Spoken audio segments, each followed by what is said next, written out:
Allison Nolan is not just the general manager of Boston Harbor Cruises, she's also the latest in a long line of family members to run the USA's largest private fleet of passenger vessels. Boston Harbor Cruises was founded in 1926 by my great-grandfather Matthew J. Hughes, so I'm fourth generation in the family business. That's 85 years this year. Today, the company serves over 2 million passengers a year. From commuter boat services to get people to and from work, to offshore construction and LNG support, to a variety of, I think the last I checked, 9 excursion cruises that leave from Long Wharf in Boston. The excursions include sunset cruises for couples, tours of the historic harbor area, a super speedboat called Codzilla, and of course, tours which provide access to some of the best whale watching in the world. From a marketing perspective, one of the keys to Boston Harbor Cruises' success is understanding the wide variety of customer demographics that they serve. For example, whale watches, the demographic is typically out-of-town visitors as well as local residents who haven't been out to see Stellwagen Bank National Marine Sanctuary. Things like the Provincetown Fast Ferry, it's more local and regional visitors going to Cape Cod for vacations or day trips. And the sightseeing cruises are primarily out-of-town visitors looking to get a look at Revolutionary War history landmarks along the waterfront.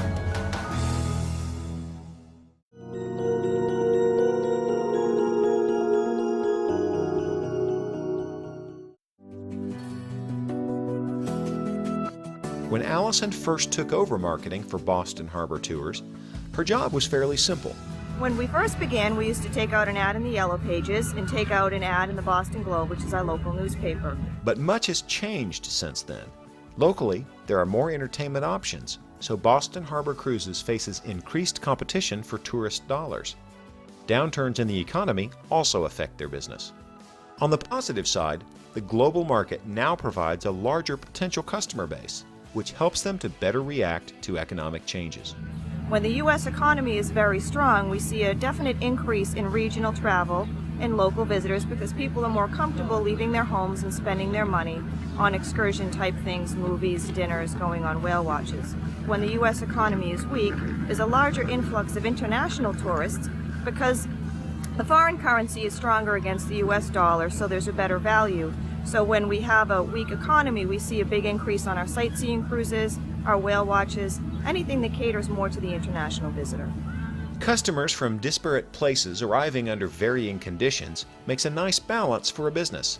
But marketing to different overseas groups provides an entirely new set of challenges, including not only how you reach them, but when. What we found with the international visitor is largely they've planned their entire vacation before they even board a plane. So our goal really is to get people to purchase their tickets online before they even leave their homes.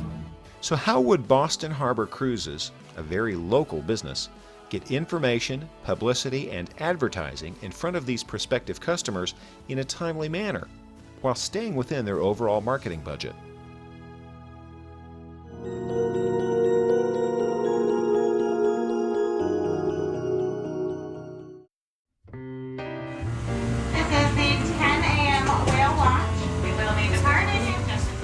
To reach potential customers in hundreds of overseas markets, Boston Harbor Cruises had to increase their web presence. That seems fairly obvious, but it isn't as simple as posting a web page. To drive traffic today, companies must employ a wide variety of marketing tools. In the most recent downturn, we made a conscious decision to switch some of our marketing dollars more into the online segment, and that's focused on trying to garner international interest in people who are visiting Boston before they even leave their homes. So we increased budgets on things such as Google Analytics. We put a lot of thought into what our keyword buys would be based upon trending that we saw coming out of Google Analytics. We put a lot of time and attention into our foreign international travel partners like Expedia and Travelocity. We also do a lot with Facebook and getting into Facebook advertising now. In addition to that, Boston Harbor Cruises has made a significant investment in its website. We've also developed a Mobi site so people can use it on their cellular phones. And right now we're developing a Mobi ticketing interface so people can easily purchase tickets directly from the Mobi site through to our web store on their smartphones.